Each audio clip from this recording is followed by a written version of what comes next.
you've always secretly wanted to make your own garden bench, rustic, kind of twig-like?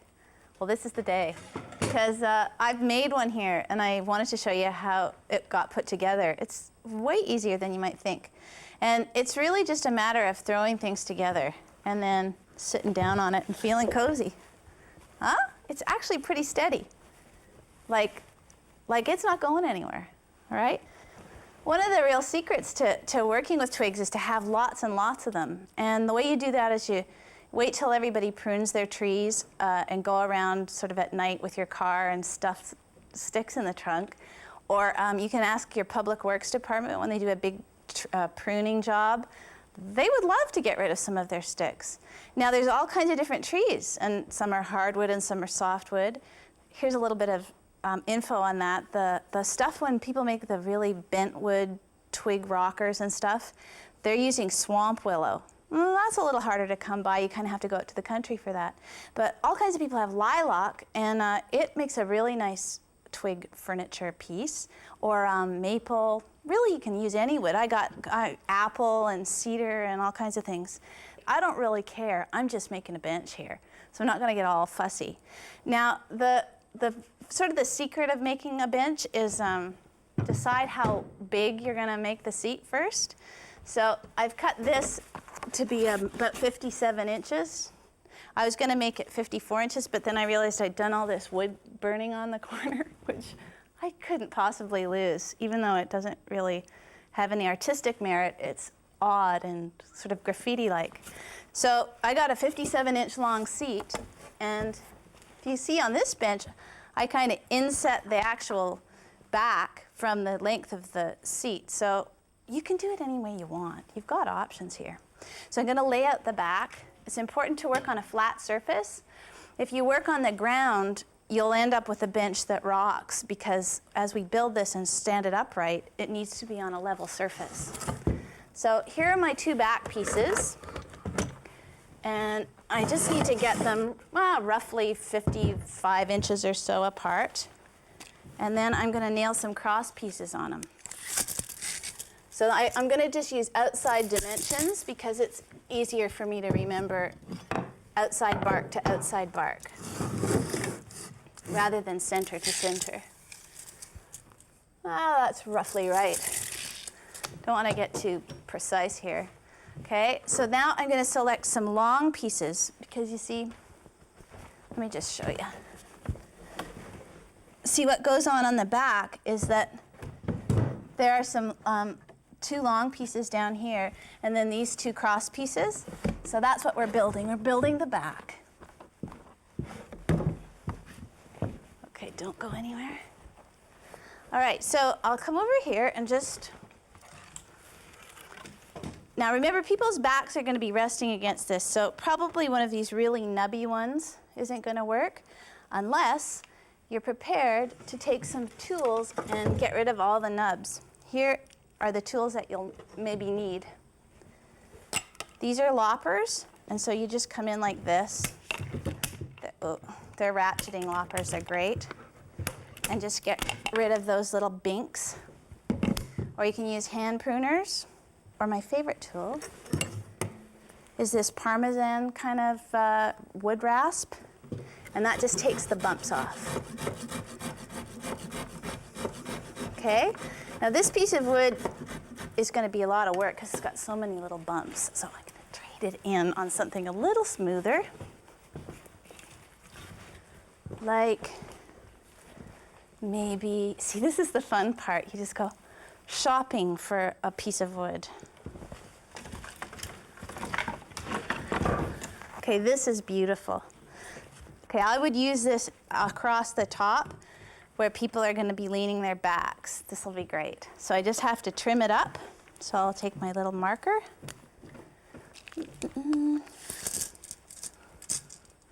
When you're whittling and someone says, "Hey, what are you making?" it's good to laugh. Laugh and laugh, because you don't know what you're making.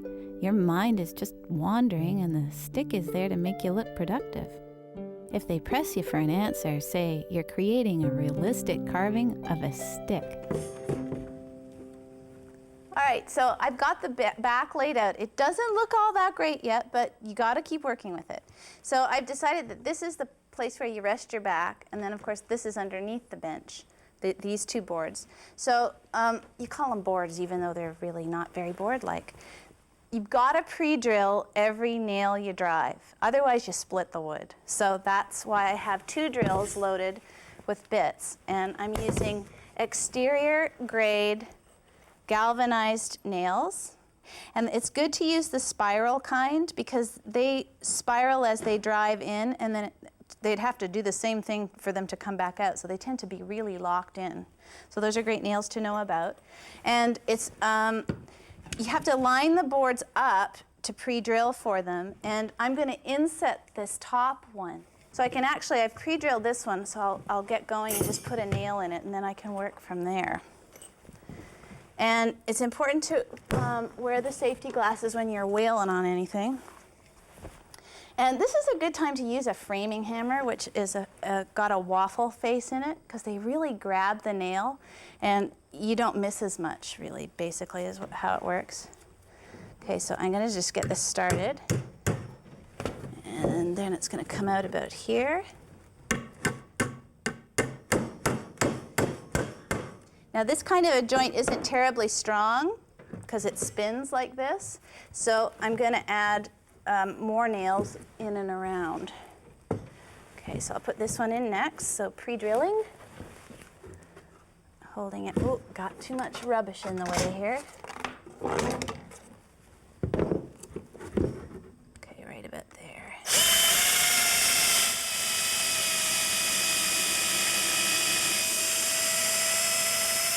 I've got a bit of impedance here with this little baby right here, but isn't it great to be able to just conveniently fish in your pocket and pull out the right nail? Okay, now I'm moving down to this end, and look what I've got. I've got some kind of twisted situation going on here, so I'm going to have to prop this up. Okay, it's starting to get challenging. Here's something I can prop it up with, just to help me. Okay, wait, the old legs will do. There we go. Okay, and pre-drilling.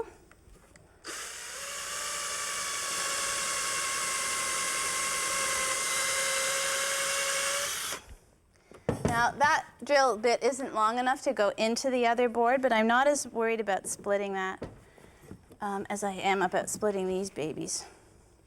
Oops. There we go. Okay, this may hurt. Oh, no.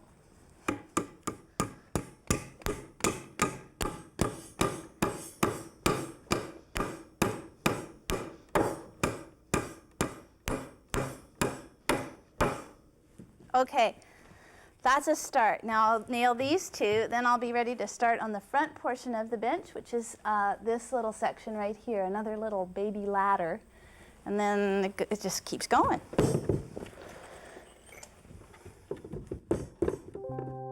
You know, your thoughts take you places when you're whittling. I always imagine I'm marooned on a desert island, wearing a loincloth with my dagger strapped to my thigh and my skin browned by the sun, all lean-muscled and jungle wild. But I guess that's what most people think about when they're whittling. Oh yeah. Okay, so the back is on. I did add some nails because the whole thing wasn't, I hadn't used long enough nails. And now I'm at the point where I've actually nailed this piece together, but you can see each piece gets 2 nails, and they're nailed on an angle like this so that they contradict each other, and that way it just makes a stronger joint. Over here, there's one here going that way, there's another going that way. That's what you have to do. You have to drill and you have to nail them in on an angle. Now, over here, this is just a little bit of a tricky thing. We're going to be setting a bench on, actually, a cross piece comes out of here, and so this cross piece needs to be the same height at both ends. So I measure up from the very foot of my bench, and I get 16 3/4. So I come back over here, and I just make sure that this piece is lined up to the exact same height before I nail it off. It's my final piece. So that's good there. Actually, it's really this part here, because that's where the cross piece is going to sit, so I'll probably have to skew it just a little. Ooh, no, in fact, that's high. And there we have it. So I'm going to drill for this using a cross technique. The drilling pattern has to be the same as the nailing pattern. Oops.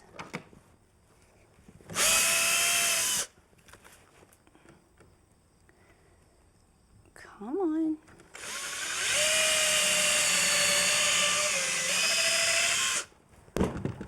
Okay, and then always check your nail depth, because I always find when I'm nailing on an angle, I just end up with too short of a screw. And a long screw is always better. So the hammer, it's good to have as many as 5 hammers on every job, just so there's always one within reach.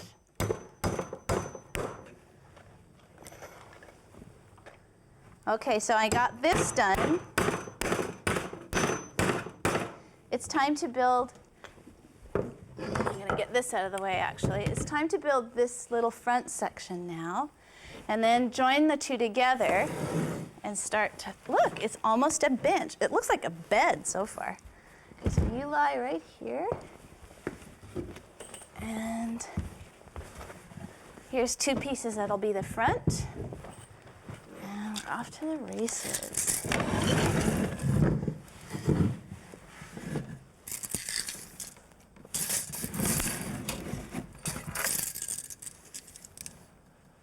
Okay, so I'm going for, again, the same 57-inch spread that I had on the back portion. So there we have it right there. And that's outside dimensions, so from the outside to the outside. Now I gotta go select the boards that become the cross pieces. So,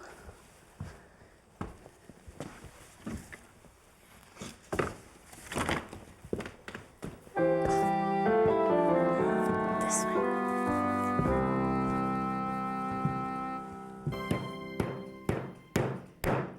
Okay, all right, so this is the piece that goes right here, the front piece. So now it's time to add them together and start to join them up. So to do that, if you're working with a helper, it's great at this point, but since you might not be, what you can do is put a couple of clamps standing up that will support the weight of this back piece. And then you can kind of monkey around at the front. And then when you're done monkeying around, you can get right back to work. Okay, see, these are great, these clips. You can use them for everything. So they'll hopefully be strong enough to hold this up.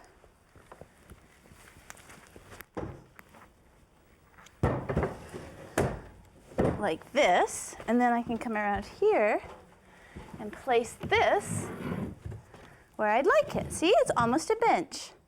Okay, now, okay, well, it's not gonna be that perfect, so let me just get one other thing that'll help me with this. And then these are my cross pieces that I'm gonna add on. This is an earlier effort. So sort of right about there. So remember, the way that we set these is that they're both the same height, hopefully. They don't really look it right now, but we'll work with it. Yeah, that's gonna work. And then the bench sits on top of that. So I just need to drill these. Okay, wait, another clamp. Clamp queen.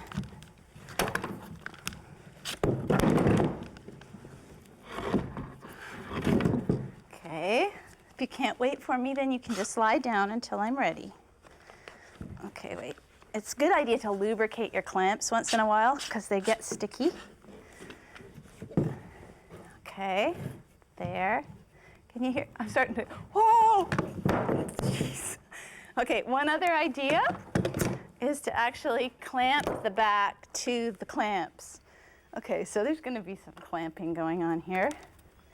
There's going to be way more clamps than you think were necessary, and they're kind of health hazards because you forget they're there and you bonk into them. So let's just put this right here. Ooh, that wasn't ever meant to go there. Okay, wait. There we go, perfect. No trouble. Okay, stay, all right. Okay, so she's all clamped up there and ready to be nailed. Okay, so it's just a matter now of nailing to the cross pieces to the stable vertical supports. So you've got to just use up as many nails as you can because you want it to be really stable. Really stable. Stable is good.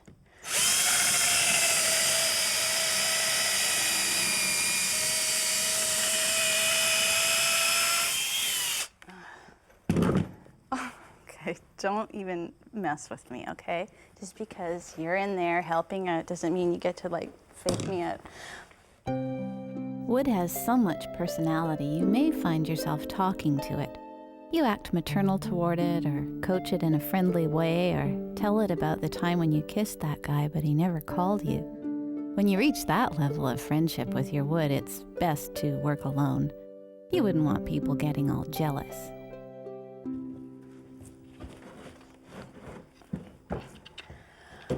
Okay, so the cross pieces are in place. There's one here, top and bottom. So that stabilizes the sides, and I could take all the clamps away. And another one here, top and bottom. And now it's just a matter of putting in some cross pieces. And they go sort of from the fronts, crossing over, and then to the side or the back corners. And that stops any sort of side-to-side skewy motion from going on. So just, I'm probably going to have to clamp again, but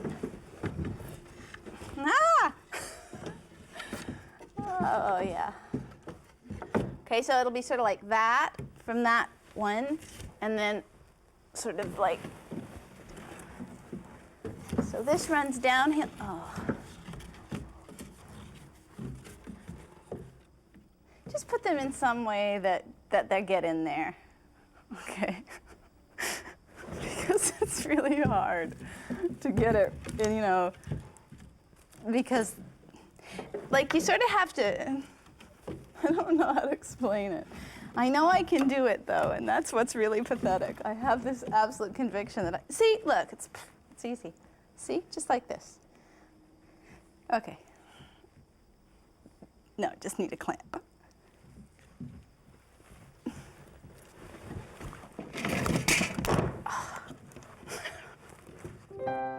When you near the completion of any project, you feel something akin to reverence. For example, with your whittling stick, the beautiful, naked, gleaming surface reminds you of, well, things that have beautiful, naked, gleaming surfaces. But try to use some self-control and get back to work. Okay, look, this is really good. It's very stable now. It's not rocking back and forth. I'm just having a little bit of a concern though, because it looks like I might have a little problem, a little something I wasn't keeping track of. Let's just see.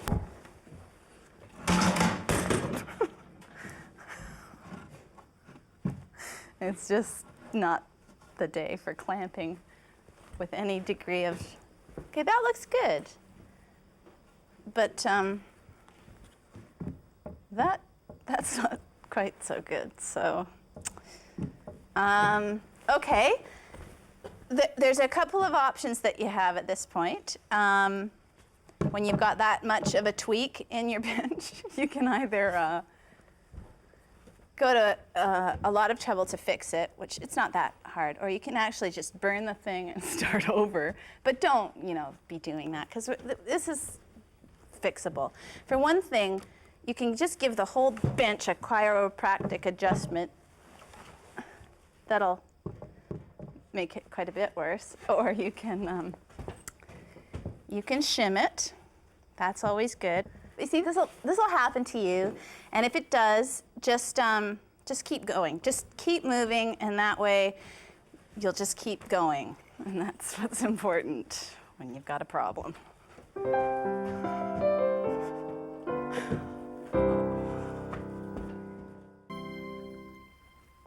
See, perfect, perfectly level, a fine little bench. It even slopes slightly backwards so that the water drains off it in the rain. And I've achieved that by putting in this attractive cup holder. You see? So that's the beauty of twig furniture. You can just kind of improvise if you have a little boo-boo.